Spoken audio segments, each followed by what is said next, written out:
Diller-Odell Coach's Corner, a service of the State Bank of Odell and the Vance Curtis Funeral Homes. The State Bank of Odell, proud supporters of Diller-Odell activities, wishes all teams, clubs, and groups good luck this year.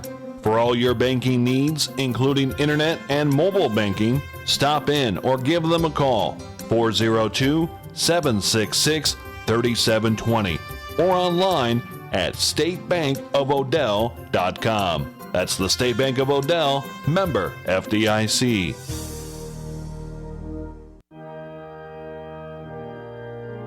Trust the Vance Curtis Funeral Home in Odell during your family's time of grief. Their unmatched experience will serve you well when you have other matters in mind. Vance Curtis offers more than the expected services and will assist and comfort you and your family in trying times.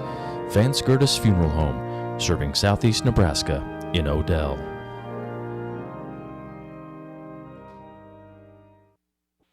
Joined now by Chris Schluter, head coach up there at Diller-Odell. Coach, you dropped your last game 59-6 to a good BDS team. They're 7-0 on the season. What did you see from your team in this game in terms of competition-wise and coming out with a little fight? You know, when we talked last week, we came off of a game I didn't think we should lose, and we talked about the energy going into that game, that I just didn't think it was quite right. So we talked all week to the guys about, we knew it was going to be a tough game. We knew who BDS is and has been. And the thing that we preached all week was, regardless of how the game comes out, how are we going to come out?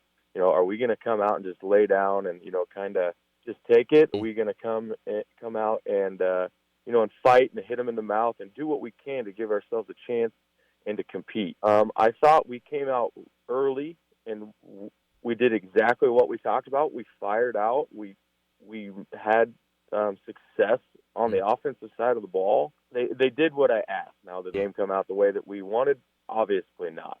But they did what we asked of them, and they came out, and they didn't have any mental errors, and they played hard.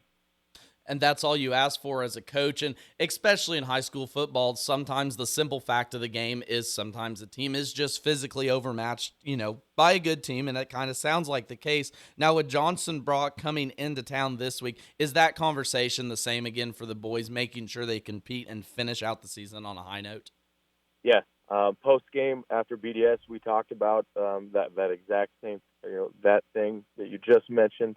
We know we have another tough game. The end of the year schedule is not kind to us, but coming out and competing against them is huge. We talked about, what their why was, and to find that why, whether it was, for their brothers on the team, whether it be, for their family or the community. And we're going to preach that throughout the week is, why we play the game, why we want to get better. Obviously I hope we can come out with a win somehow and, maybe reach the next level of the season. But if we don't, we talked about, each rep that we get throughout the rest of the game sets us up for the future.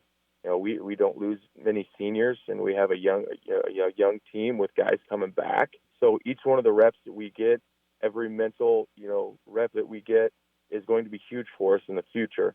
And we talked about playing hard because all of these young kids that watch them, are looking up to them.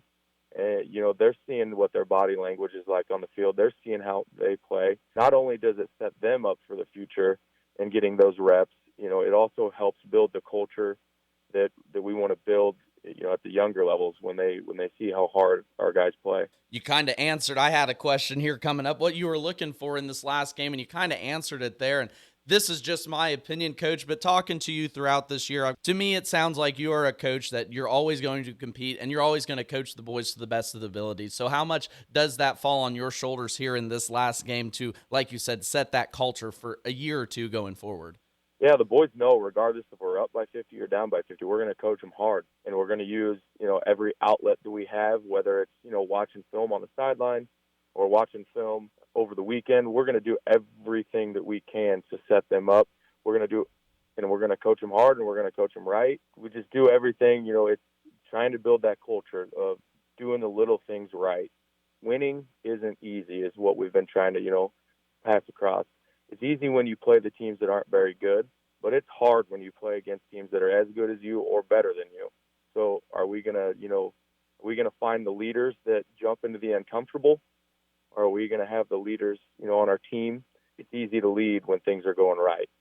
I don't know if I mentioned or if I said this to you last week or not, but in order to be the best, you must beat the best. And that is the old adage. So, Coach, I appreciate your time again. I know you got a busy day coming up. Best of luck with Johnson Brock this Friday. And we'll just look forward to doing it again next week. All right. Thank you very much. Diller-Odell Coach's Corner, a service of the State Bank of Odell and the Vance Curtis Funeral Homes.